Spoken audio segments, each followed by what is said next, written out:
बिस्मिल्लाहिर्रहमानिर्रहीम, अस्सलाम वालेकुम। वेलकम टू उठा दे game T20 world cup special. मैं सानिया मुमताज़ मेरे को होस्ट इरफान ज़हीर के साथ हाजिर हूँ और ग्रुप स्टेज मैचेस का आज आखिरी मैच होगा। उसके बाद सुपर 8 का बाकायदा कल से आगाज़ होने जा रहा है। इस बार में बात करने के लिए मेरे साथ मेरे एक्सपर्ट्स और गेस्ट मौजूद हैं। मेरे साथ टेस्ट क्रिकेटर अदनान अकमल मौजूद हैं और मेरे साथ क्रिकेट एक्सपर्ट उमर भी मौजूद हैं। साथ ही साथ एक्सपर्ट शाहनवाज भी हमें ज्वाइन करेंगे कुछ ही देर के बाद। कैसे हैं आप लोग? जी अल्लाह का शुक्र जी, बहुत अच्छा, बहुत अच्छा दिन था। जुमा मुबारक। आप सब लोग वैसे बहुत अच्छे लग रहे हैं। All of you are looking very nice. क्योंकि आज हमने जुमा पढ़ा है, क्योंकि रमज़ान का पहला जुमा। आप सब, इरफान को भी मैं ये कहती कि आप सब जुमा बॉयज लग रहे हैं। ऑफ कोर्स आज स्पेशल डे भी है, क्योंकि आप जुमा जब पढ़ते हैं तो मोस्टली सलवार कमीज़ पहनते हैं, तो आज उसी के साथ हम शो करेंगे। और रमज़ान की बरकतें भी है जी, रहमतें बरकतों का आगाज़ भी हो चुका है, तो आई एम श्योर सब उसको एंजॉय भी कर रहे हैं और रोज़े भी रखे जा रहे हैं। क्रिकेट की तरफ आए जी। और हम अगर डिस्कस करें तो सुपर 8 आने को करीब है, कल हमारा मैच होगा। बट अगर कल हम जिम्बाब्वे की थोड़ी पहले बात कर लें तो ये बड़ी मेरा ख्याल है ज़्यादती होगी अगर ना डिस्कस करें। अनबीटन चल रहे हैं और श्रीलंका जो वन ऑफ द फेवरेट था, क्योंकि वो अपने होम सॉइल पे खेल रहे हैं, एडवांटेज भी था, बट समहाउ उन्होंने बड़ा आराम से मैच जीता। क्या कहें? देखें जिम्बाब्वे की अगर गेम अवेयरनेस की बात करें तो कल जिस तरह उन्होंने जो काम श्रीलंका ने अगेंस्ट ऑस्ट्रेलिया किया, वही काम कल डोमिनेट किया जिम्बाब्वे की टीम ने। और जिस तरह सिकंदर रजा ने आके इनिंग्स के लिए, वो टर्निंग पॉइंट था कि जब वो मैच में वापस आए, उसके बाद उनके जो ओपनर थे लेफ्ट हैंड, उसने भी आके डोमिनेट किया। और उसके बाद वो जो नेट आउट थे जिन्होंने 50+ रन किए, पेनेट, उसने भी आके पूरी एक इनिंग्स, क्योंकि एक जब आप एंड पे संभाल के रखते हैं और दूसरी तरह आके सिकंदर रजा की तरह का एक पावर हिटर आके डोमिनेट करता है, तो फिर दूसरी टीम जो है वो बैकफुट पे हो जाती है और उसके रन्स करने जो है वो मैच में आ गए। और उसका आउट होना भी कहीं ना कहीं जिम्बाब्वे की टीम के ऊपर जो है वो प्रेशर में आ गए। वो एक्स्ट्रा कवर देखें, इस मौके पे आपने बाउंड्री की तरफ नहीं जाना, क्योंकि बॉल टू बॉल मैच चल रहा है, तो फिर आप सिंगल या डबल ले लें। आप जब चौका मारने जाएंगे तो फिर इसी तरह ही एक्स्ट्रा कवर पे आउट होते हुए नजर आएंगे। बार बार गलत टाइम पे आउट हुए, पर बहुत अच्छी रिकवरी हुई। फिर श्रीलंका ने रिकवरी की, कैचेस पकड़े, 2 कैच बड़े क्रूशल थे वो पकड़े। वो कहीं ना कहीं जिम्बाब्वे जो है प्रेशर में आया। और उसके बाद जो लास्ट ओवर में बॉल किया, आपके जो टेल एंडर हैं वो 99% जो है ना, अगर उनको इस मौके पे स्टंप्स में बॉल कर दिया और इसी तरह ही छक्का लगेगा उसको। ये टेल एंडर है, ये एक्स्ट्रा कवर पे छक्का नहीं मार सकते, ना कट पे छक्का या एक्स्ट्रा कवर पे छक्का मार सकते हैं, ना मिड ऑफ के ऊपर से मार सकते हैं। तो अगर आपने स्टंप्स में बॉल कर दिया तो इसी तरह बाउंड्री नजर आएगी जो जिम्बाब्वे को मैच की तरफ जीतने की तरफ। लेकिन एक टाइम पे जो हमारे टेल एंडर किलर थे, Wasim and Waqar, they used to yorker ball करना, तो वो मेरा ख्याल है कि शायद वो लोगों के जो प्लेयर्स हैं जो खेल रहे हैं, देखिए आप जिम्बाब्वे देखें ना, श्रीलंका ने वहाँ पे गलत प्लान किया, वहाँ पे स्पिनर को लास्ट ओवर करवाया जिसकी वजह से वो यॉर्कर रखे। वहाँ पे फास्ट बॉलर रखना चाहिए था। कि अब हमारे पता नहीं शायद प्लान में है कि श्रीलंका में बहुत ज़्यादा टर्न होता है, या लास्ट ओवर जो है वो स्पिनर हमारा अच्छा कर सकता है। ऐसा नहीं है, हमेशा आपके जो डेथ वाले बॉलर होते हैं हमेशा वो बॉलिंग अच्छी करते हैं, जिनका बॉल बात है ना। मसला ये कि डेथ बॉलिंग क्वालिटी अगर दुनिया में आप देखें ओवरऑल तो आपको शायद 1-2 भी नहीं नजर आएंगे। जब बुमराह एक आप कह सकते हैं सकलान मुश्ताक ने किए हैं डेथ ओवर्स, वो उस वजह से दूसरा करते थे, वो पिक नहीं होता था। जब वो पिक हुआ तो देखिए साउथ अफ्रीका और अफगानिस्तान का जो मैच था उसमें जो सुपर ओवर था दूसरा वाला, वो उनके स्पिनर ने भाईजान हो गया था स्कोर। वो तो देखिए ना, आप रिवर्स की बात कर रहे हैं ना, अब बॉल क्यों नहीं रिवर्स हो रहा, बॉल क्यों नहीं रिवर्स हो रहा, क्योंकि अब बॉल जो है ना T20 में एक है, वनडे में 2 लगते हैं। तो पुराना बॉल बहुत कम होता है वनडे क्रिकेट में, जहाँ पे एक बॉल के साथ जब मैच होता था तो बॉल रिवर्स भी होता था, फिर बॉल थोड़ा नरम भी होता था, जिसकी वजह से कहीं ना कहीं बॉलर्स को जो है ना वो हेल्प मिल जाती है। जब 2 बॉल है T20 में, 20 ओवर है, उसमें बॉल इतना नरम नहीं होता, इतना सॉफ्ट नहीं होता, तो कहीं ना कहीं वो भी देखने को नजर नहीं आ रहा। उमर गुल के अलावा हमें कोई रिसेंट पास में ऐसा बॉलर हमारा नजर नहीं आया जो कंसिस्टेंट यॉर्कर करे। पाकिस्तान की दुनिया में शायद नहीं नजर आ रहे, बट पाकिस्तान में तो बिल्कुल नजर नहीं आया। बॉलर हमने प्रोड्यूस किए, आमिर के कमबैक देखा, नसीम शाह आए, शहनशाह अफरीदी हैं, हारिस रऊफ हैं, बट जो डेथ बॉलिंग है ना वो आज तो सबसे दूर नजर आया। तो उमर गुल कहाँ है? तो फिर अब बुलडोज पड़ गया था ना। अब उमर गुल कहाँ है? उसको लेकर आओ ना सिस्टम में। पहले रहा पार्ट वो रहा है ना, उसको कंटिन्यूसली करे ना। उसको कभी रख लिया, कभी नहीं रखा, कभी कॉन्ट्रैक्ट दे दिया, कभी नहीं दिया। तो वाई उमर गुल को क्यों नहीं यूटिलाइज करते एकेडमी में? वो बच्चों को तैयार करे। Shahnawaz, welcome to the show. Shahnawaz भी आ गए हैं, कैसे हैं आप? ठीक हैं जी मैं ठीक हूँ सानिया। जिम्बाब्वे और श्रीलंका का मैच आपने देखा, 3 गेम्स ग्रुप स्टेज में, पहली बार ऐसा हुआ है कि जिम्बाब्वे मुसलसल जीतता आ रहा हो। कैसा लगा आपको कल उनका मैच? और क्योंकि अच्छा टोटल दिया श्रीलंका ने, लेकिन फिर भी जिम्बाब्वे ने परफॉर्मेंस अच्छी दिखाई। ये कल का मैच देख के मुझे कीनिया की याद आ गई। 2002 या 3 का जब वर्ल्ड कप हो रहा था, तो आपको याद होगा कि कीनिया ने भी सेमीफाइनल खेला था उस वर्ल्ड कप का। 50 मैं ओवर तो का बहुत वर्ल्ड कप छोटी था। थी, मैंने देखा नहीं था। तो अब जिस तरह का जाहिर मैं है, उस वक्त 4 साल की थी। रिकॉर्ड आपने एज बता दी अपनी। एज भी बता दी वैसे मैंने, मैं भी- बहुत छोटी थी, मैं मैच नहीं देखती। वैसे भी सैमसंग पे आता था टीवी पे, आपके घर तो एलजी का था ना। तो वो कल का मैच देखे। बहरहाल कीनिया का ताल्लुक भी एक अफ्रीकन कंट्री है, और ज़ाहिर है जिम्बाब्वे बहरहाल जितनी उन्होंने डोमिनेटिंग क्रिकेट खेली है, स्पेशली बड़ी टीमों के खिलाफ, so which is surprising for me. और सबसे जो प्लस पॉइंट है वो इस वक्त सिकंदर रजा की कप्तानी करना है। सिकंदर रजा का प्लस पॉइंट ये है कि पूरी दुनिया की जो लीग्स हैं वो खेल रहे हैं। हमें हर वक्त वो कहीं ना कहीं या बॉलिंग करते हुए नजर आ रहे हैं। जब भी आप टीवी ऑन कर लें, या हमें बैटिंग करते हुए नजर आ रहे होते हैं या बॉलिंग करते हुए नजर आ ही रहे होते हैं, any time anywhere in any country. तो ये एक बहुत बड़ा प्लस पॉइंट है। फिर हमें एक टीम एफर्ट नजर आई है।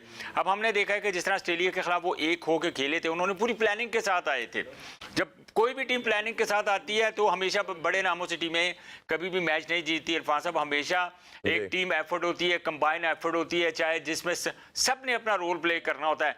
चाहे वो बैटर है, चाहे वो बैट्समैन है, चाहे वो बॉलर है, चाहे विकेट कीपर है, चाहे फील्डर है। जब सारे शोबों में आप एक होके, एक जान होके आप एफर्ट करते हैं, और जो आपको प्लान दिया जाता है उसके ऊपर आप इंप्लीमेंट करते हैं, तो ऑब्वियसली फिर जब आपके रिजल्ट आते हैं तो वो इसी तरह के रिजल्ट आते हैं जिस तरह जिम्बाब्वे सबको डोमिनेट कर रहा है। ये शाहनवाज, जैसे हम सिकंदर रजा की बहुत बात कर रहे हैं और उनकी आउटस्टैंडिंग परफॉर्मेंस की, ब्रायन बेनेट की भी बात करनी पड़ेगी। एक्स्ट्राऑर्डिनरी टैलेंट, जिस अभी तक नॉट आउट जा रहे हैं, आउट ही नहीं हुए इस वर्ल्ड कप में, और जो गेम सेंस वो शो कर रहे हैं, नोइंग दैट कि मैंने डीप लेके जाना है मैच को, मैंने फिनिश करना है, उस हवाले से क्या कहेंगे? ये आप देखें कि यही तो एक बिगिनिंग होती है जिसके लिए हम लोग एज ए पाकिस्तानी, हमारी ये ख्वाहिश ही रह जानी है। मुझे लगता है पता नहीं कब हमारी ये ख्वाहिश पूरी होगी कि हमारे जो ओपनर बैटर हैं, हमें वो इस तरह का स्टार्ट दे दे कि हमारे जो नीचे आने वाले जो हमारे मिडिल ऑर्डर है उनके ऊपर बर्डन कम पड़े।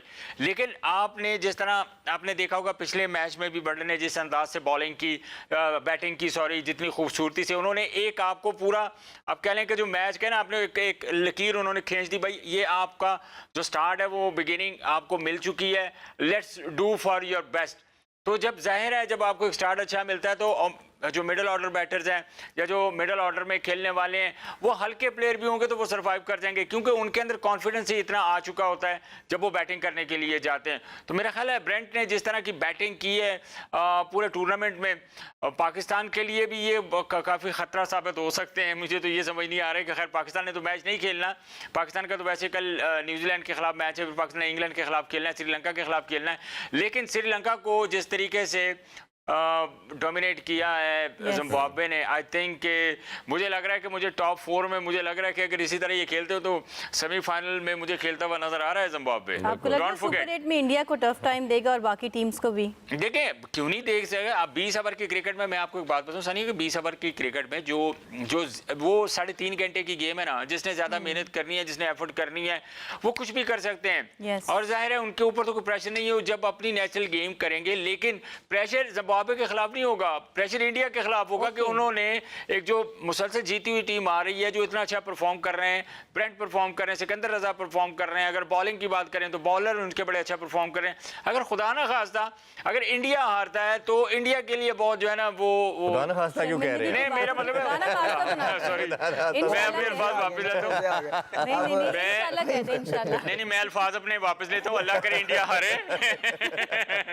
लेकिन बैलेट का मैं थोड़ा आप लोगों के हवाले से जानना चाहूँगा। एक देखें, इंटरनेशनल सर्किट पे आते हैं, इम्पैक्ट छोड़ते हैं, फिर टेस्ट पे मुझे याद पड़ता है कि सब ने इनको हाई रेट किया। जब इंग्लैंड में जाके इन्होंने सेंचुरी की इंग्लैंड की बॉलिंग के खिलाफ, तो तब इनको बड़ा हाई रेट किया गया और एक शानदार परफॉर्मर के तौर पे सामने आए। अभी जिस तरह की इनिंग्स खेल रहे हैं और कंडीशन को और अपोजिशन को मद्देनजर रखते हुए सेस कर रहे हैं कितने की पिच है और जाके मैच को डीप लेके जा रहे हैं, इनिंग्स के हवाले से आपका क्या कहना है? देखिए जब इंसान कॉन्फिडेंस के साथ ग्राउंड में उतरता है, फिर उसके सामने जो टारगेट है ना वो यही होता है कि उसने परफॉर्म करना है, और यही नज़र आ रहा है उसकी बॉडी लैंग्वेज में।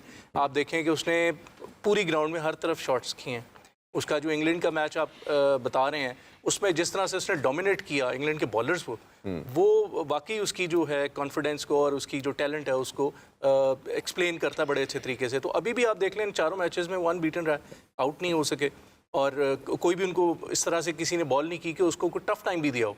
वो बड़े आराम से, देखिए उनके पास ऐसे लग रहा है जैसे एक टाइम पे इंजमाम के पास टाइम होता था खेलने के लिए, लग रहा है कि उसके पास टाइम है कि वो खेलता है हर बॉल को उस तरह से, वो जो है वो प्लान करता है कि किस तरह से खेलना है। बॉलर को, जिस भी बॉलर ने चाहे शॉर्ट पिच किया है, चाहे उसने यॉर्कर किया है, चाहे उसने गुड लेंथ पे किया है, वो उसको बड़े आराम से खेल रहा है, और यही उसकी जो है ना खास। अनाज भाई, आप एज ओपनर का हमने इम्पैक्ट की बात की ना, शंका की भी बात की कि वो 2-3 मैचेस में बड़ा शानदार खेला, जो भी टीम का ओपनर परफॉर्म कर रहे हैं उसकी विक्ट्री में बड़ा रोल आ रहा है, तो इनकी परफॉर्मेंस को आप कैसे एनालाइज करेंगे? देखें, T20 क्रिकेट में आपके जो पावर प्ले है ना बड़ा इंपॉर्टेंट होता है, जिसमें आपने रन्स करने और रन्स इतने करने के जो आने वाले बैटर्स हैं उनके लिए चीज़ें आसान हो जाए। अगर आप जल्दी आउट होकर चले जाते हैं तो कहीं ना कहीं प्रेशर जो आने वाले बैट्समैन पे होता है, क्योंकि उससे भी रन्स करने हैं और विकेटें भी बचानी हैं। और फिर दोनों तरफ से जब आपका प्रेशर बनता है, जैसे आउट हो गए हैं, अब उसको कंफ्यूज होता है कि मैंने रन्स के पीछे जाना है या विकेटें मैंने सेव करनी है, तो कहीं ना कहीं वो प्रेशर बनता है। अगर एज ए ओपनर आप इनिंग्स खेलते हैं, जैसे 70-80 रन करते हैं और 100 भी करिए, जैसे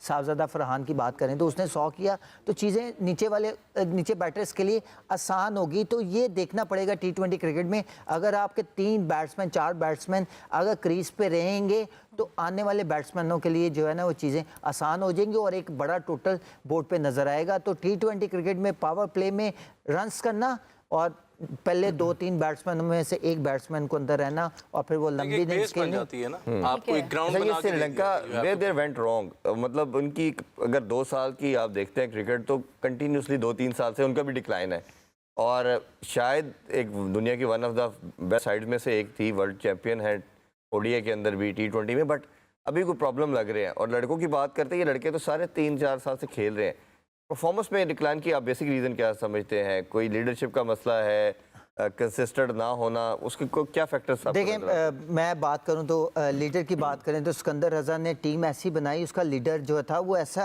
जो कहते हैं ना कि लीडर जो होता है ना वो हमेशा फ्रंट पे होता है, उसकी परफॉर्मेंस इज़ द की। जब वो परफॉर्म करता है तो ऑटोमेटिकली टीम भी परफॉर्म करती है। अगर आपका लीडर नहीं परफॉर्म कर रहा तो कहीं ना कहीं वो फेसेस देख रहा है कि कौन मेरी जगह पे आके मेरे ये गैप को फिल करेगा, तो कहीं ना कहीं वो प्रेशर होता है। उसके बाद अगर संगाकारा श्रीलंका में थे, जयवर्धने थे, और भी उनके सीनियर प्लेयर थे जो है रिटायर हो गए हैं, वो क्रिकेट इंटरनेशनल क्रिकेट से चले गए हैं श्रीलंका में, पर वो गैप नहीं फिल हो सका।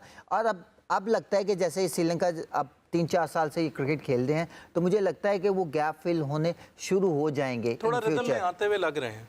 अच्छा, कल के मैच हमें उस तरह कर लेते हैं। कल पाकिस्तान का मैच होने जा रहा है न्यूजीलैंड से, और सोर्सेज ये बता रही हैं कि साइम को रिप्लेस कर रहे हैं फ़खर, और बाबर नंबर 3 खेल रहे हैं। दोनों फैसले अगर मेरा तो ख्याल है दोनों नहीं होने इम्प्लीमेंट होते हैं तो कैसे हैं? साइम तो बाहर नहीं बैठेंगे, जिस तरह मेरा ख्याल है वो आपको लग रहा है साइम ने अभी भी ओपनर ही आना है? नहीं, मुझे लगता है कि सैम को देखें, अगर न्यूजीलैंड के बैटर्स की बात करें जो पावर प्ले में आके खेलते हैं, कॉनवे वो लेफ्ट हैंडर हैं, तो वहाँ पे सैम आके बॉलिंग कर सकता है। तो वो फिन एलन और वो सेफर्ड कर रहे हैं और बड़ा मार रहे हैं, बहुत मारते हैं। मेरा कहने का मकसद है कि अगर सैम को बिठाते हैं तो मेरे ख्याल से आई डोंट थिंक सो कि इस जगह पे जाके उसको बिठाना बनता है। वहाँ पे आप नाफे की जगह पे जो है ना वो खिला सकते हैं फ़खर को, और ये मेरे ख्याल से गैप है जो फिल कर सकती है पाकिस्तान क्रिकेट टीम। अगर सैम ठीक है परफॉर्म नहीं कर रहा, पर ऐसा पैकेज है कि अगर वो रन ही करता है तो बॉलिंग में आपको 2-3 विकेटें लेके दे देते तो प्रेशर बन जाता है। आई डोंट थिंक सो कि पाकिस्तान उसको ड्रॉप करेगा। हाँ, ये है कि बाबर का नंबर 4 पे बैटिंग करना टीम के लिए बेहतर नहीं हो रहा, क्योंकि अगर बाबर की बात करें तो ओपन या वन डाउन, अगर जो है सलमान अली आगा जो वन डाउन आ रहा है, तब बाबर बिग बैश खेल रहा था तो वो एक स्लॉट खाली थी जिसमें आके आगा ने अपने आप को नंबर 3 कर लिया। अगर बाबर है तो उसको ओपन या वन डाउन खिलाने चाहिए, इससे नीचे उसको बारी नहीं बनती। जो रन रेट बाबर का चल रहा है उसको आप जितना नीचे लेके आएंगे उतना जो है वो डैमेजिंग होगा पाकिस्तान। देखें, टीम के लिए जो बेहतर है ना हमने वो करना है, हम वही बात करें कि अगर बाबर नंबर 4 पे, सलमान अली आगा ने बिफोर द वर्ल्ड कप कहा था कि नंबर 3 पे मैं खेलूंगा, मैंने दायरे का भी यूज करना है और फिर बाद में अच्छा चलें ठीक है। अभी देखें रिसेंट पास्ट में मैचेस जो हुए हैं उनके, उसमें जब वो पावर प्ले पे आए हैं कि ओपनर आपके जल्दी आउट हुआ है और उनको जल्दी बारी मिली है, तो उन्होंने उस वक्त तो यूटिलाइज किया है इस चीज़ को, लेकिन लेटर ऑफ द गेम जब थोड़ा डीप गए हैं ओपनर्स जो हैं, उन्होंने थोड़ा अच्छा परफॉर्म किया, और उसके बाद जब सलमान आए हैं तो उसके बाद उनकी उन सारे मैचेस में परफॉर्मेंस नहीं है। इनका कहने का मकसद है कि जैसे पावर प्ले में जल्दी आउट हो जाते थे तो सलमान अली आगा आके बैटिंग करता था तो 2 फील्डर दायरे से बाहर थे, वो कहीं ना कहीं रन कर गए, और जहाँ पे दायरा और दायरे के बाद उन्होंने रन्स नहीं किए, तो ये भी एक क्वेश्चन मार्क है कि दायरे के अंदर वो रन्स कर सकते हैं। जैसे फील्डिंग खुलती है तो वो जिस तरह का शॉट खेलते हैं, जिस तरह का इंडिया के अगेंस्ट उसने सलमान अली आगा ने शॉट खेला, हमेशा ऐसा शॉट खेलने के लिए आपकी फ्रंट लेग जो ओपन होती है तो फिर आपको रूम मिलता है, तो आप एलिवेशन करते हो, बॉल को लेके चले जाते हो। उनका जो फ्रंट लेग था वो क्रॉस था, ऑफ कवर की तरफ था, और वहाँ से वो कलाइयों के साथ खेलेंगे, वहाँ पे ना शॉट में पावर होती है और 90% चांस होता है कि अगर मिस हो गए तो लेग बिफोर, अगर टॉप एज लगा तो वो कैच आउट हो जाएंगे। तो ये देखना पड़ेगा, इस तरह के शॉट जो है ना बड़े रिस्की होंगे सलमान के लिए। आपका क्या ख्याल है इस हवाले से, क्या वाकई ये कैप्टन का डिसीजन लेना कि अपनी एक बारी फिक्स कर लेना अपनी कन्वीनियंस के अकॉर्डिंग थोड़ी सी सेल्फिशनेस है और टीम के लिए नुकसानदेह साबित होती है, जिस तरह से भी कैप्टन सलमान अली आगा को भी अदनान डिस्कस कर रहे थे? या तो अगर आपके कप्तान इमरान खान जैसे कप्तान है तो फिर तो समझ में आती है कि आप फ्रंट से जाके लीड करें। अगर आप छठे सातवें नंबर के बैटर हैं, आप आएँ 1 डाउन पे नंबर 3 पे आके आप जो है ना फेस करें उन चीज़ों को।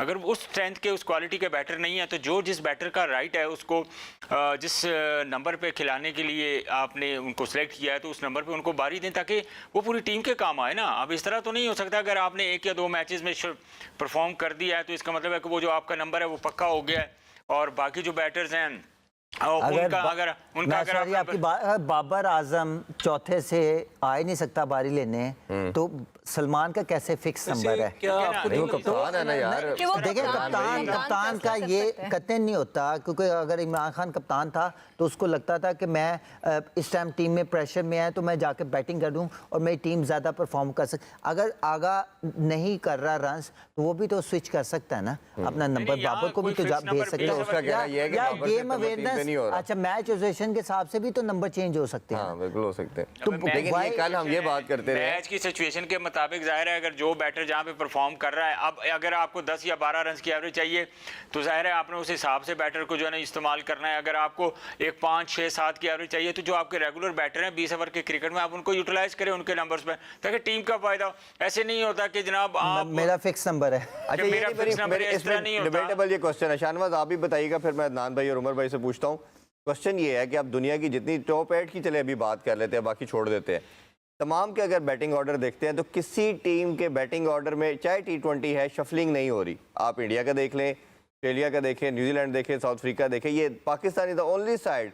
आज भी हम क्या बात कर रहे हैं उसका वो नंबर होना चाहिए। वर्ल्ड कप के दरमियान में सुपर 8 के मैचेस पे ये बात कर रहे हैं कौन खेलेगा, किसका कौन सा नंबर है। ये इससे ज्यादा अब्सर्ड कोई वेट चीज नहीं हो सकती क्रिकेट में। मैं आपको एक बात बताऊं इरफान साहब, आप देखें हर टीम, आपने पूरी दुनिया के मुल्कों की बात की ना कि शफलिंग हमारे पाकिस्तान में हो रही है, तो मैं आपको डिटेल से ये जवाब देना चाहूँगा कि आप देखें जो दूसरे ममालिक के प्लेयर्स खेल रहे हैं उनकी स्ट्रेंथ का उनको पता है कि हमने इनसे कैसा काम लेना है। उन्होंने 200 के स्ट्राइक रेट से भी प्रैक्टिस करवाई हुई है, उन्होंने रन्स भी लिए हुए हैं वहाँ से, हर बंदे ने हर प्लेयर ने वहाँ पे परफॉर्म किया हुआ, तो उनको ज़रूरत नहीं पड़ती।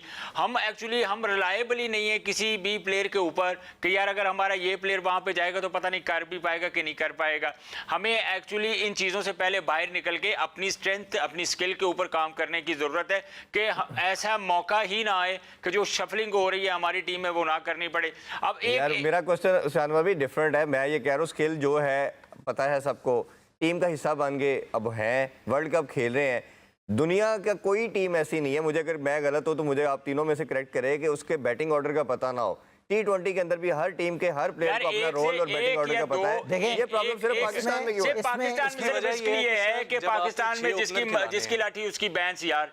इरफान साहब जिसके हाथ में सारा कुछ आता है। शाहनवाज भाई एक और भी चीज है कि जब आपने 6 ओपनर खिलाने हैं तो ओपनर तो पहले नंबर पे आ रहा है, तो जब आप ओपन तो 2 ही जा सकते हैं, 6 में से, तो जो बाकी 4 हैं हम उसके बारे में तो यही कहेंगे ना जी उसको ओपन खिलाना चाहिए था क्योंकि उसकी स्ट्रेंथ वो है। नहीं तो इसका लेकिन अब चीज़ ये चल रही है ना, इसका रिस्पॉन्सिबल देखिए, मैं इस पे- एक टीम में 5-5 चीजें ऑफिसर आप रखेंगे तो ऑब्वियसली सिलेक्शन कमेटी रिस्पांसिबल होगी इरफान साहब। मैं इस लेकिन पे- वो कहती है 15 तो कोच सेलेक्ट कर रहा है आपका। हाँ ठीक है, 15 सिलेक्शन अगर कमेटी कोच कहती है हम 25 देखिए, सेलेक्ट मैं करके इस- देते पहले हैं। आप देखो, कोच का रोल 15 तो जो है वो डिफाइन कोच करें, सेलेक्ट वो करता है। सिलेक्टर अच्छा, है, मैं- कोच है, क्या है, पहले कोच का रोल तो डिफाइन करें आप। ये आपका कोच की और मैं आपको ऑन रिकॉर्ड की स्टेटमेंट बता रहा कोच हूँ। भी तो ऑलराउंडर है ना, वो ऑलराउंडर्स ला रहे हैं टीम में, खुद भी ऑलराउंडर है। वो देखिए selection ऑलराउंडर किया, फहीम वो अशरफ mentor से भी कितना है, काम ले लिया, मोहम्मद नवाज से कितना काम ले लिया, शादाब खान से कितना काम ले लिया, मतलब इस वैसे तरह इसी थोड़ी तरह होता से है हमारे यार। कोच साहब भी देखिए, खुद से काम करें ऑलराउंडर बन के। देखिए बाकी टीमों में और हमारी टीम में क्या डिफरेंस है। बाकी टीमों को प्लान उन्होंने अकॉर्डिंग टू जो है ना, एक तो देखा According to कि match and ground. देखे, एक तो उन्होंने देखा कि श्रीलंका में वर्ल्ड कप है तो हमें कौन से बैटर जो है वो सूट करते हैं। हमने देखे, आप क्लियर माइंड के साथ जाते हैं कि ये इस नंबर के प्लेयर की जॉब है, आप उसी तरह टीम में सेलेक्ट करते हैं। हम ये नहीं सोचते कि हमारे 6 ओपनर हैं, पता लगता है 6 तक वही आ रहे हैं, मिडल ऑर्डर है ही नहीं कोई, तो इसलिए हमारी बैटिंग जो है वो स्ट्रगल कर रही मुझे है। लगता है हमारा अब कोई दूसरा- लॉटरी निकालता है, कोई पर्चियां निकालते हैं, तेरा नाम निकल आया, तेरा आगे आप तू देखो ना, खेल। आप जो वर्ल्ड कप में जो भी प्लेयर किस हम बाकी टीमों की क्यों पॉजिटिव चीज़ें बात कर रहे हैं यहाँ पे इस प्लेटफॉर्म पे, क्योंकि उन्होंने सेलेक्ट ही उस हिसाब से किए हैं। उन्होंने ये नहीं देखे कि बड़े नाम है ये छोटे नाम है, उनको देखा है कि हमारे ये गैप है। अदनान में पता अगर ये मसला क्या है? कि मसला टीम पता क्या selection है? भी कुछ इस तरह की लग रही है मुझे कि जैसे एक बंदा जो है ना किसी से कुछ मांग रहा था, एक बंदा एक लड़की से कि जी मुझसे शादी कर लो, शादी कर लो, शादी कर लो। तो किसी ने बाद में पूछा जब शादी हो गई तो लड़की से पूछा कि तुमने इससे शादी क्यों की, ये तो तुम्हारे काबिल भी नहीं था। कहते जी उन्हें तरले ही अन्ने पाए सन। मिला था तरले वाला काम है। यहाँ पे भी यही पॉइंट ये है साथ चल रहा है। कि यहाँ पे पॉइंट भी ये है कुछ कि ऐसी situation चल रही आप है। देखें ना, टीम सिलेक्शन की बात करते हैं, इवन हार जीत को भी मैं साइड पे रखता हूँ। देखिए आपकी एटलीस्ट हर प्लेयर को एक रोल पता है। अभी जिम्बाब्वे की हम क्या बात कर रहे थे कि बेनेट को अपना रोल पता है, बर्ल को अपना रोल पता है, एवंस को अपना सिकंदर रोल को अपना पता पता है, है। सिकंदर रजा को अपना रोल पता है। विक्ट्री कई दफ़ा मिलेगी, कई दफ़ा नहीं मिलेगी, बट इस तरह का क्योस नज़र नहीं आएगा। हमारा तो ऐसा पैनिक है, पहले प्लेइंग 11 नहीं बनती, बन जाए तो नंबर नहीं डिसाइड हो रहा। देखें ये मैं सेम एक बात बात है, बताऊं ऊपर भी इरफान साहब, जैसे इरफान आप साहब मैं discuss आपको एक कर बात रहे थे। बताता हूं कि जब तक आपके प्लेयर्स के अंदर आप सबसे ज़्यादा जो कॉन्फिडेंस डेवलप नहीं करेंगे ना, जब तक आप अपने प्लेयर्स को कॉन्फिडेंस नहीं देंगे, आप कभी भी उनसे परफॉर्मेंस ले ही नहीं सकते। एक बच्चा अगर एक मैच में 40-50 रन बनाता है और आप देखते हैं कि अगले मैच में वो हमें नजर नहीं आता, एक बॉलर है वो एक मैच में 3 आउट करता है, भाई शादाब को जितना confidence दे दिया है, नवाज को दे दिया, इतना कितना confidence दे इनको? एक मिनट, अभी मैं उस तरफ भी आ रहा हूँ। सलमान मिर्जा ने आपके T20 वर्ल्ड कप के पहले मैच में 3 खिलाड़ियों को आउट किया, उसके बाद वो कितने मैचेस बाहर बैठा रहा है, 2 मैचेस बाहर बैठा रहा है ना। लेकिन अब देखिए जब फिर बिल्कुल साइम को कोई confidence स्पेस देना था, नहीं मौका बची, देना था शायद। शाहीन शाह अफरीदी ने स्टैंप लगवा ली कि मेरे को चंगी बॉलिंग नहीं होनी, मैंने भावें 50 ही खिला लो, तो वहां पे सलमान मिर्जा को आपने यूटिलाइज किया। उसके बाद शादाब खान से जो आपने परफॉर्मेंस ली है, मैं कहता हूं मैं किसी क्लब के बच्चे को ले आता हूं, मैं कप्तान मुझे बना दे, मुझे पता है मैंने किसी प्लेयर से कैसे परफॉर्मेंस लेनी है, मुझे पता है मैंने उसको कहां पे यूटिलाइज करना है, मैंने पता है केड़े वेले हल्के प्लेयर आएंगे तो मैं उसको बॉलिंग करा के मैं उसको जो है ना आउट करवा लूंगा, मैं कहां पे आएंगे जब बॉलर आएंगे हल्के, जब मैं उससे रन्स करवा लूंगा। देखिए ये कप्तान के हाथ में, तो इस तरह कभी भी टीमें नहीं बनती, आपको रोल डिफाइन करने पड़ते हैं, चीजें करनी पड़ती हैं। लेकिन हमारा अलमिया ये है कि जिसके हाथ में आ जाती है जाहिर है जो पावर आ जाती है, वो कहना भाई मैं ही है सब कुछ, ऐसे नहीं होता। ये पूरे पाकिस्तान की टीम है, तो जो लड़के अच्छे परफॉर्म कर रहे हैं उनको खिलाए ना पहले आप, अपने बात फिर थोड़ी दूर निकल जाएगी। आपने राइजिंग स्टार मास सदाकत को क्यों ड्रॉप किया, आपने अहमद दानियाल को क्यों ड्रॉप किया, मतलब आपके पास अपॉर्चुनिटी थी ना, मॉडर्न डे क्रिकेट खेलने आए तो उनको आप लोगों ने क्यों ड्रॉप किया।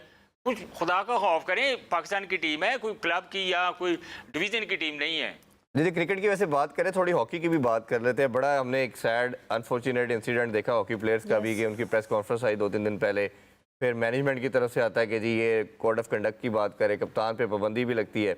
और कल हमने देखा कि जो फेडरेशन के प्रेसिडेंट है वो रिजाइन कर गए, और मोहसिन नकवी साहब ने इंटरवीन किया। जी मोहसिन नकवी साहब ने इंटरवीन किया, लड़कों को कल 10-10 लाख के चेक भी दिए। और ये वैसे मेरे शो में 2-3 ओलंपियन ने आके कहा भी था, मैं प्रीवियस जहाँ शो कर रहा था, उन्होंने कहा कि इसका हल यही है कि मोहसिन नकवी साहब को ये भी दे देंगे हॉकी फेडरेशन, ताकि वो इसको लेके तो चल सके एडमिनिस्ट्रेशन के पॉइंट ऑफ व्यू से। लेकिन इसमें थोड़ी सी चीज़ें मैं भी आपके साथ शेयर करना चाहता हूँ। अब जो हॉकी फेडरेशन है, हमने कल देखी प्रेस कॉन्फ्रेंस, जो हॉकी फेडरेशन है वो डाल रहे हैं पाकिस्तान स्पोर्ट्स फेडरेशन के ऊपर, जबकि हमने कल देखा कि जो पाकिस्तान स्पोर्ट्स फेडरेशन है वो कर रहे हैं कि हॉकी फेडरेशन के ओहदेदार, हालांकि हमने ताहिर जमान को सुना, हमने जो बुगटी साहब है उनकी प्रेस कॉन्फ्रेंस सुनी, अब उन्होंने पूरी सारी चीज़ों को अगर आप करें, हमाद भट्ट ने इस पॉइंट के ऊपर काफ़ी बातें की कि हमारे साथ ये हुआ है, लेकिन अगर आप जो है ना मतलब वन साइडेड तो नहीं है। अभी मेरा ख्याल है कि वो जो ओहदेदार हैं वो भी वक्तन फ़वक्तन अपनी स्टेटमेंट्स दे रहे हैं। तो आने वाले 2-3 दिन में बहुत सारी चीज़ें क्लियर हो जाएंगी। अभी मेरा ख्याल नहीं, वो हो चुकी है, एडहॉक लगा दिया गया है और फेडरेशन का प्रेसिडेंट भी अपॉइंट कर दिया गया है। आपने देखा ना, अगर आपने इंक्वायरी करनी है तो आप प्लेयर्स को भी सुनेंगे, आप ओहदेदारान को भी सुनेंगे। तो जो पहले एक्चुअली आप जब तक इनकी इंक्वायरी नहीं करेंगे, इनके ऊपर आप बात नहीं करेंगे, कमेटी नहीं बैठेगी, पूरी इन्वेस्टिगेशन नहीं होगी, तो मेरा ख्याल है कि तब तक तो चीज़ें जो हैं वो जिस तरह चल रही हैं वो अकाउंटेबिलिटी का सिस्टम है किधर है? आप अकाउंटेबिलिटी के अब रिजाइन देके चले गए, कहानी खत्म होगी। देखिए जो पाकिस्तान किसको आपने अकाउंटेबल ठहराया? पाकिस्तान हॉकी के साथ हुआ एक अरसे से 94 आई वाज एन इंटरमीडिएट जब पाकिस्तान ने वर्ल्ड कप जीता जी। उस टाइम पे जो टीम थी, आप यकीन करें कि बच्चे बच्चे को उनका नाम पता था। आई रिमेंबर 1990 में जब पाकिस्तान में वर्ल्ड कप हुआ और हॉलैंड के ख़िलाफ़ फाइनल मैच था और उसमें पाकिस्तान हारा, तो मुझ समेत बहुत सारे बच्चे उठे कि हॉकियाँ पकड़ के, हालांकि खेलते क्रिकेट थे, तो किसी ने विकेट पकड़ी, किसी ने बैट पकड़ा, किसी ने हॉकी पकड़ी, कि हमने आज ही प्रैक्टिस करनी है कि हम आए टीम में और हम पाकिस्तान की टीम को जो है ना वो जिताएं। ये वलवला था उस वक्त। और 94 में फिर जीता पाकिस्तान ने, डोमिनेट किया 2 से 3 डेकेड्स के दरमियान हॉकी को। तो जो सवाल आया उसकी जो एडमिनिस्ट्रेशन की प्रॉब्लम्स थी वो थी, और अब वही चीज़ें टू बी वेरी ऑनेस्ट मुझे क्रिकेट में नज़र आ रही हैं। जिस तरह से डिक्लाइन पाकिस्तान क्रिकेट हो रही है पिछले 10 साल में, आप देखें कि बिल्कुल वही रवैया है जो पाकिस्तान हॉकी के साथ था। लेकिन यहाँ पे तो जो नंबर्स हैं, मतलब पैसों की खुर्द बुर्द भी बहुत ज़्यादा हुई है, होटल की बुकिंग वगैरह करवाई हुई है, लेकिन वो ऑन पेपर बुकिंग है, पेमेंट की नहीं हुई, तो वो पैसे कहाँ गए हमें ये नहीं पता। अब जो हॉकी फेडरेशन है वो कह रही है स्पोर्ट्स बोर्ड जिम्मेदार है, और हम जा रहे हैं रिजाइन देके, रिजाइन देने से पहले वो कैप्टन को रिजाइन तो खैर उनको दिया गया, उनको प्रेशर आ चुका था। अजीब तरीके से घुमाया फिराया गया। अब समझ किसी को भी नहीं आ रही कि क्लैरिटी लाई किस तरह से जाए, और प्लेयर सिर्फ ये कह रहे हैं कि हमारा कोच बदल दो, जब इन्वेस्टिगेशन होगी, जब इन्वेस्टिगेशन होगी मिनिमम करने में क्या जाता है मैनेजमेंट का, उस पे भी एडवोकेजम लगाना। उसमें लड़कों ने बताया जाता है कि उन्होंने खुद अपार्टमेंट बुक करके और 5-5, 6-6 एक रूम में एडजस्ट होकर ये अब से नहीं है, ये तो कितने सालों से हो रहा है। आपके पास आके वाले प्लेयर्स जो हैं बैठे, लोग बताते नहीं हैं। अब जब उनकी बर्दाश्त से बाहर हो गया ना कि इनफ इज इनफ।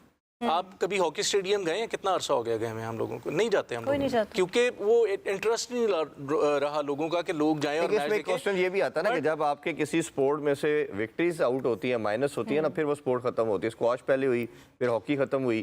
क्रिकेट की बात कर रहे हैं, मैं उससे एग्री करता हूँ कि क्रिकेट में भी जिस तरह हम कोई इवेंट नहीं जीत पा रहे, इंडिया से नहीं जीत पा रहे, तो लोगों का जो इंटरेस्ट है, जितनी मर्जी हम टीवी पे बात करते रहे, लाइकिंग डिसलाइकिंग आ गई ना कि जब आप करें तो टैलेंट को आवाम आपकी दूर हो रही है स्पोर्ट्स के साथ। टैलेंट को आप इस बेस पे नहीं लेके आएंगे कि किसको आना चाहिए और किसको नहीं, जो मेरिट है वो डिसाइड नहीं करेंगे, तो फिर लोग इसी तरह कहेंगे। हॉकी में भी इसी तरह से हुआ। मैं अभी आपको मैं हॉकी की थोड़ी डेफिनेशन कर दूं। इस वक्त हालात हैं, मैं काफ़ी देर से आप लोगों को सुन रहा हूँ।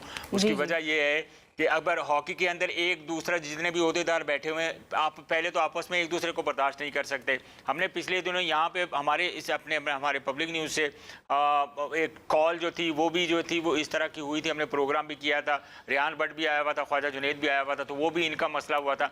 सो प्लेयर्स के साथ तो मसाइल हैं ही हैं, लेकिन कहीं ना कहीं जाके जो ओहदेदारान बैठे हुए हैं इस वक्त हॉकी फेडरेशन के, उनकी आपस में एक दूसरे की टांगे जो है वो खींचने के लिए लगे हुए हैं। और ये बिल्कुल जो करते क्या है कि एक तरफ पीएसएफ ने, जो पाकिस्तान स्पोर्ट्स बोर्ड है, उन्होंने एक सारी रिस्पॉन्सिबिलिटी हॉकी फेडरेशन ने उनको दे दी कि भाई जो टिकटिंग होगी, जो आपने होटल बुकिंग करवानी है, आपने जो भी करना है वो पाकिस्तान स्पोर्ट्स बोर्ड करेगा, लेकिन उन्होंने नहीं करवाई।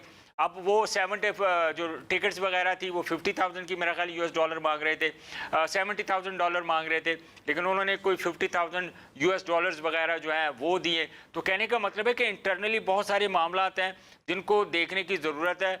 अभी खैर काफ़ी सारी चीज़ें जो है ना रो में हैं, अभी कुछ चीज़ें हमारे भी सामने आती हैं। तो फिर आपसे मैं प्लेयर पूछना चाहूँगा, अदनान भाई से पूछते हैं कि एज ए प्लेयर, लड़कों ने कल जो बात की, उन्होंने कहा कि हम जब 6 घंटे अपने घर को साफ करके रूम में खाने बना के खेलने जाएंगे तो हमसे कौन सी विक्ट्री एक्सपेक्ट करेंगे। कुछ लोगों का मानना यह था कि चलें आपको गए थे, आप विक्ट्री के साथ बात करते, तो आप एज ए प्लेयर, चलें क्रिकेट स्पोर्ट जो भी है तो स्पोर्ट ही है, आपके ख्याल में लड़कों की बात ठीक है या मैनेजमेंट की बात ठीक है? देखें, पहले तो सबसे पहले जो कोई भी अदारा होता है जब तक उसका सिस्टम नहीं ना सही होगा तो फिर प्रॉब्लमें इस तरह ही फेस करनी पड़ेंगी और इसी तरह ही मीडिया पे आएंगी, क्योंकि सिस्टम में आप बता रहे हैं कि सिस्टम में एक दूसरे से बात ही नहीं कर रहे, एक दूसरे की आपस में लड़ाइयाँ हैं बहुत ज़्यादा, तो फिर सिस्टम चलाएगा कौन? जो चलाने वाले हैं वही सिस्टम नहीं बनाएंगे, तो फिर इसी तरह प्लेयर जो है ना वो मीडिया पे आके बात करेंगे। देखें, एज ए प्लेयर अगर आपने 6 घंटे अपने रूम साफ़ करके अपने लिए खाना भी खुद बनाना, अपना सारा कुछ करना है और फिर वो गेम खेलनी है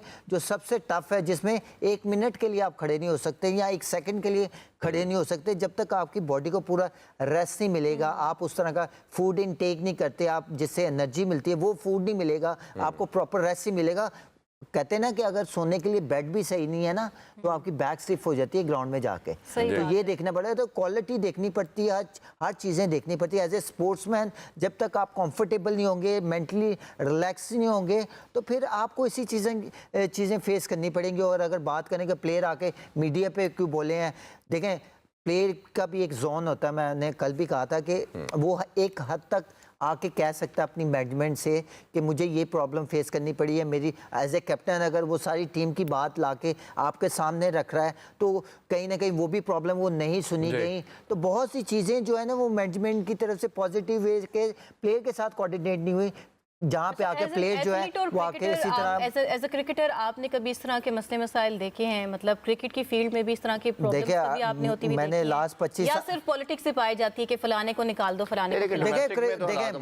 देखें अगर मैं अपने पॉइंट ऑफ व्यू से क्रिकेट पे बात करूं तो हमें इस तरह की चीज़ें नहीं फेस करनी पड़ी। हमारे जो सिस्टम चलाने वाले थे, अगर मैं डिपार्टमेंट की बात करूं तो मैं SNGPL से खेल रहा हूं, वहाँ से हर चीज़ ऑर्गेनाइज होती है, आपने ट्रैवल कैसे करना, आपका होटल कौन सा होगा, आपको फूड कौन सा मिलेगा, बकायदा फूड ऐसा देते हैं कि जो हम मैच खेलने के दौरान हमारे स्टमक को अपसेट ना करे, फिर उसके बाद हमारी ट्रैवलिंग ऐसी होती है कि कंफर्टेबल होते हैं जिससे हमारे प्लेयर सिर्फ ना हो, फिर हमारे साथ डॉक्टर होता है, हमारे साथ फिजियो होता है, सो बहुत सी चीज़ें, बहुत जैसे प्रोफेशनल तरीके से स्पोर्ट्समैन को ट्रीट किया जाता है ना, वो सारी फैसिलिटीज जो है ना वो हमें मिलती है। क्रिकेट की बात कर दी है, जरा दूसरे रीजन्स की तरफ देखें। मैं रीजन की बात ही करने लगा था, तो डोमेस्टिक क्रिकेट का वो अलमिया ये है कि वहाँ पे पतीलों में तो खाने बन के आते थे, वहाँ पे जो उनकी लुक आफ्टर है, जिस तरीके से उनको लुक आफ्टर की जाती है, मैं समझता हूँ कि वो कोई अच्छा तरीका नहीं है किसी भी स्पोर्ट्स को डील करने का। डिपार्टमेंट क्रिकेट की आप बात करें, डिपार्टमेंट क्रिकेट है डिफरेंट थिंग, वहाँ क्योंकि डिपार्टमेंट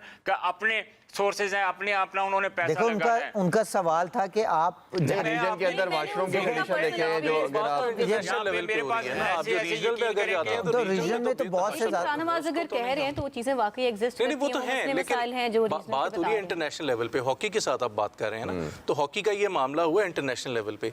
आई बिलीव के जो जितने भी हमारे प्लेयर्स हैं, खा वो क्रिकेट के हैं, चाहे वो फुटबॉल में आ रहे हैं या चाहे वो हॉकी में हैं, वो सारे ग्रास रूट लेवल से हैं, वो पक्के तगड़े बच्चे हैं सारे। वो जो है ना, उन्होंने वो काम किए हैं कि जो एक आम शहर का बंदा जो है ना वो सोचता भी नहीं है कि मैंने कभी करना है। प्रॉब्लम वहाँ आती है जब आपको जो है ना वो हक नहीं दिया जाता या वो टाइम नहीं दिया जाता। ये भी मैं आपको बता दूं कि ये जाहिर है उनके कॉन्ट्रैक्ट में जी कोड ऑफ कंडक्ट की भी खिलाफवर्जी की है, क्योंकि जब आपको हॉकी फेडरेशन के पेरोल पे हैं तो आप उनकी मर्जी के बगैर इस तरह बातें नहीं कर सकते। तो खैर ये मामला जो है ये आसानी से अभी सॉर्ट आउट तो होने वाला नहीं है, क्योंकि अभी इन्वेस्टिगेशन जो है चलेंगी, सारी प्लेयर्स को भी सुना जाएगा।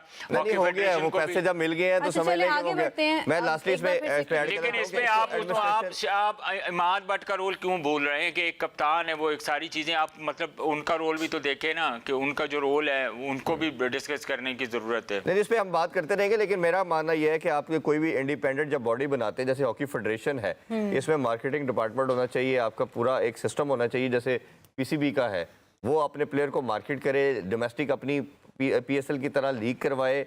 इस तरह की जब तक आप चीजें नहीं करेंगे, आपके इधर बिल जमा नहीं होता, स्पॉन्सर पे मतलब अगर पाकिस्तान हॉकी के पास स्पॉन्सर नहीं ना आ रहा, जिसके अब दुनिया के सबसे ज्यादा वर्ल्ड चैंपियन है, 4 दफा के we are the world champion, 3 दफा के ओलंपिक चैंपियन, उसके लिए आप समझ लेंगे आप इससे बड़े नाहल लोग नहीं है अदारे, लोग नहीं है। बात वही कर रहे हैं ना कि सिस्टम अगर आपका सही होगा तो ये चीजें। आपका एक फेडरेशन का सेक्रेटरी था, मुझे पता चला बजट आया 60 लाख की हॉकीज के लिए, उसने अपने लिए पर्सनल गाड़ी ले ली यानी कि जो उसने Sad. बच्चों के डोमेस्टिक के लिए 60 लाख रुपए ग्रांट मिली उसको कि उसने हॉकियाँ लेनी है और डोमेस्टिक में डिस्ट्रीब्यूट करनी है, उसने अपनी होंडा गाड़ी ले ली। शायद वो गड्डी ले आके उन्हें होकियां वड्डनी हो। एहतसाब होना तो वो चाहिए। अब मैं जब ना आपके एक लोग और- नाहे लाएंगे तो फिर उसमें तो एक और प्रॉब्लम आएगी। पॉलिटिकल डायलेमा मैं डिस्कस करना जी। चाह रही हूँ। मुस्तफिजुर रहमान को भारत ने पहले आईपीएल से निकलवाया, उसके बाद बांग्लादेश ने जो कंसर्न रेस किए, बांग्लादेश को T20 से निकलवाया, उससे पहले अफगानिस्तान को इजाज़त नहीं थी ट्राई सीरीज़ खेलने की, पाकिस्तान आके अफगानिस्तान ने भी किसकी मानी हमें पता ही है, भारत की मानी। Of course, वही अब मानता पाकिस्तान ने सिर्फ स्टैंड लिया बांग्लादेश के लिए, अब उस चीज़ के भी बदले लिए जा रहे हैं। दी 100 लीग में जी। कह रहे हैं जो ऑनर्स हैं, इंडियन ऑनर्स हैं, उन्होंने ये बात कर दी है कि पाकिस्तानी प्लेयर्स पे पाबंदी लगा दें, इनको खेलने ना दें। मतलब किधर ये की बात अभी की किधर बात नहीं निकाल है, रहे हैं, जब मतलब से- राइटफुल बात की ग्रज कहाँ निकाल रहे हैं ये? देखें ये जब से पाकिस्तान इंडिया का हुआ था उसके बाद टोटली जो है ना जितनी लीग्स हैं ना उसमें पाकिस्तानी प्लेयरों को हमें इंक्लूडिंग मैं यूएसए में था तो वहाँ पे भी यही कहा जाता था जो ऑनर्स है ना इंडियन वो जो है वो पाकिस्तानियों को नहीं लेंगे। आप देख लें ओमान की टीम जो है, ओमान की टीम जो है उसको जो सिस्टम चला रहा है वो एक इंडियन है गुजराती, और ओमान के 10 लड़के जब वो क्वालिफाई कर लिए, क्वालिफाई करके आके उन्होंने पैसों की डिमांड की, जो आईसीसी उनको पैसे दिए हैं वो पैसे नहीं दिए और उनको 10 के 10 लड़कों को इंडियन कम्युनिटी जितनी भी मैनेजमेंट के लोग थे बीसीसीआई से उन्होंने फोन निकाल जाते हैं दिए। अदनान, 10 के बीसीसीआई 10 से लड़कों फोन को जाते निकाल हैं दिया ओमान ओमान की के टीम के प्लेयरों को। अंदर। बीसीसीआई से फोन जाते हैं ओमान में लड़के खिलाने के लिए नेशनल टीम की तरफ से, और फिर वो यार सारे ये जो नेशनल टीम के जो प्लेयर्स मुझे इंडियन बता रहे थे गुजराती ओमान था, के, मैंने कहा उसमें यार अपने ही सिस्टम के लोग ओमान में भी है, नेपाल की टीम में भी ऐसे ही है। नेपाल में भी है, 10 लड़के पाकिस्तानी थे और जिन्होंने वो क्वालिफाई करवाया वर्ल्ड कप में। पॉलिटिक्स कर रहे हैं, जो तो मतलब बीसीसीआई जहाँ का जहाँ उनको मौका मिलता है जड़ी फाइनेंशियल काटते इन्फ्लुएंस हैं। है वो तो है सो है, लेकिन उसके अलावा भी जो इंडियन गवर्नमेंट है जो जिस तरह से पेनिट्रेट कर रही है आपके गल्फ में, उसका इन्फ्लुएंस जो है ना उसकी भी एक रीज़न है कि वहाँ से जो है ना ये चीज़ की जाती है। इवन आपके जो दुबई में आप देखिए पाकिस्तानियों के लिए वीज़ाज कितना मुश्किल कर दिए गए जी, जी। हैं हर फील्ड में, आपके बहुत सारे लोग वापस आए हैं और वहाँ पे भी इवन जो लोग इंडियन लोगों के नीचे काम कर रहे हैं, जो पाकिस्तानी कम्युनिटी के लोग हैं, इंडियन ओनर्स के साथ काम कर रहे हैं, उनमें उनको से भी बहुत सारे problem face लोगों को करनी बिला वजह निकाल दिया गया। और अगर कोई अहल था जिसके पास वजह नहीं थी निकालने की, जिनको उनको तंग किया गया, उनको पेज नहीं देंगी 6-6 8-8 महीने के वो या तो खुद निकल जाएं या वो उसको किसी भी तरह से बर्दाश्त करें। तो ये जो इन्फ्लुएंस है वो आपको नज़र आ रहा है ओमान के लिए भी, अफगानिस्तान के लिए भी और यूएई की जो टीम है उसके अंदर भी, तो ये इन्फ्लुएंस रहेगा। अच्छा, तो इस इन्फ्लुएंस को किस तरह से कम किया जाए इंटरनेशनल लेवल पे? क्या मतलब हमें स्टेप्स देखिए अभी मेरे सुनने में आया है कि ये क्योंकि वर्ल्ड ये कप तो के बाद जो सरासर नाइंसाफी और है एक सरीहन ये मीटिंग होगी करते कि चले जिसमें जा जो आईसीसी का जो परसेंटेज है जो सारे बोर्ड्स को डिस्ट्रीब्यूट होता है Yes. उस पे भी बात हो रही है कि लेकिन वो 2 इंक्रीज साल होगा, का तो उससे अभी कॉन्ट्रैक्ट पाकिस्तान है, का भी अगले वो साल सबका तक के होगा। लिए तो कॉन्ट्रैक्ट है, उसके बाद अब रिवाइज करने की बात की जा रही है क्योंकि अभी जो पीसीबी ने देखिए आवाजें आनी शुरू हो गई जब ना, मुलाकात बिकॉज़ कहीं ना करने कहीं आए ये थे। बोर्ड्स जो हैं वो फील कर रहे हैं और पाकिस्तान को ये मौका मिला है कि वो इनको लीड करे किसी भी तरह से, चाहे ऐसे वो ही। सामने आके इंग्लैंड का बोर्ड या ऑस्ट्रेलियन बोर्ड जो है वो नहीं भी बात कर रहा ना, पीसीबी ने कहीं ना इनको कहीं बावर पाकिस्तान को कराया back कि करेगा। आप ये जो 500-600 मिलियन डॉलर हमारे साथ खेल के कमाते हैं, जी, जी। उसमें से 235 मिलियन डॉलर आप देते हैं, 30-35 मिलियन डॉलर हम लेते हैं। बिल्कुल ऐसे ही है। तो ये हमारे से खेल के पैसा बन रहा है। बिल्कुल। ये इनका जवाब ये है कि हमारा बोर्ड बड़ा है, हमारे स्पॉन्सर है। तो पाकिस्तान ने जब बाइकआउट किया तो इनको समझ आई कि हमारे साथ खेलने की वजह से बिल्कुल है। ऐसे ही। आप किसी और के साथ खेल के इसको- कमा लेना। इस सारे सिनेरियो को डॉक्टर नुमान नियाज़ ने जिस खूबसूरत अंदाज में एक्सप्लेन किया है ना, मेरा ख्याल है कि लोग उसको ज़रूर सुने कि वो जो सारे डायनामिक्स हैं कि किस तरह से जो है पाकिस्तान के बाइकआउट करने की वजह से कितना उनको एक्सपेक्टेड था नुकसान जी। और किस तरह से उसको रिकवर करेंगे। और अभी भी आप देख लें कि जो वो सैरोगेट कंपनीज थी उनके ना होने की वजह से, क्योंकि इंडिया में भी बैन हो उधर गया, भी बैन हो अब गया। वो बस जो ये, एक उसका जो गैप है उसको भी उन्होंने रिकवर करना है। और आप ये देखेंगे आने वाले दिनों में कि पाकिस्तान के साथ अगर नहीं तो बायलैटरल सीरीज जो हैं वो जरूर होंगी। और आई होप इस बार ये देखें कि अभी पहली दफा था कि शायद इंडिया जो है ना वो एक और सवाल भी पूछना बस है। उसमें यह था कि अगर शायद पहली दफा होता कि इंडिया में ये वर्ल्ड कप ब्रॉडकास्ट भी ना होता, जी जी बिल्कुल ऐसे वो ही है। इसी वेबसाइट Exactly. पे। अच्छा, मेरा आप सबसे एक सवाल है कि कल कितना टोटल देना चाहिए पाकिस्तान को कल के मैच में? देखें कल के बिल्कुल ending है। मैच की जो है वो पाकिस्तान जो है टॉस जीत के तो पहले बैटिंग करे ना, ये देखना है कि ठीक है, पाकिस्तान के और पास टारगेट कल कितना 6:30 बजे बड़ी- मैच बड़ी है, एक दफा बड़ी टीम के साथ है, हो सकता है फिर बॉलिंग कर लें। अंदाजन कितना टारगेट देना चाहिए? देखें अगर पाकिस्तान पहले बैटिंग करता है तो 190 प्लस तो होने चाहिए, 180। लास्ट आपने जो कहा था उन्होंने फुलफिल कर दिया था पिछले जी, मैच बिल्कुल। में। देखिए मुझे लगता है कि पाकिस्तान अगर बैटिंग करे तो बड़ी टीम को प्रेशर मिलाना है तो ठीक है, उमर वडील से 180 कितना टारगेट? प्लस। 200 से कम तो कोई चांस ही नहीं है। शाहनवाज, आप क्या किसी भी कहेंगे टीम के अगर खिलाफ। बैटिंग करने आती है कल पाकिस्तान, पहले तो क्या टारगेट देना चाहिए मैच जीतने के लिए? काश किते साडी इन्नी गल मन्नी जाती थी। सोचे तो सही, कोई कबूलियत की घड़ी होती है, बताएं तो फॉर सही। द बेस्ट पाकिस्तान को न्यूजीलैंड के खिलाफ मोर देन 200 रन करने पड़ेंगे तो पाकिस्तान की समझ में आएगा कि भाई अभी हमने बॉलिंग भी बट मैच हमारी bowling स्टेडियम में अच्छी है है। और विकेट स्लो है, देखें- तो इसमें मेरा ख्याल है इतना टोटल बंदा नहीं है। लेकिन चलिए कम से कम इरफान साहब 180 175 180 तक तो होना चाहिए ना, जिससे कम से कम बॉलर्स को भी ये लेकिन कोच को भी तो समझाना ना कि वो पहले बैटिंग करे फिर हमारा चेस पे आगे तो फोन कर लेने कोच को। लेकिन बात ये है अच्छा कि शाहनवाज, मुझे ये बताएं कि अगर पाकिस्तान जो है वो सेकंड इनिंग खेलता है, कल बैटिंग करती है और रन्स बनाती है और न्यूजीलैंड को हराती है। हमें दीजिए इजाजत, कल मिलते हैं। अल्लाह हाफिज।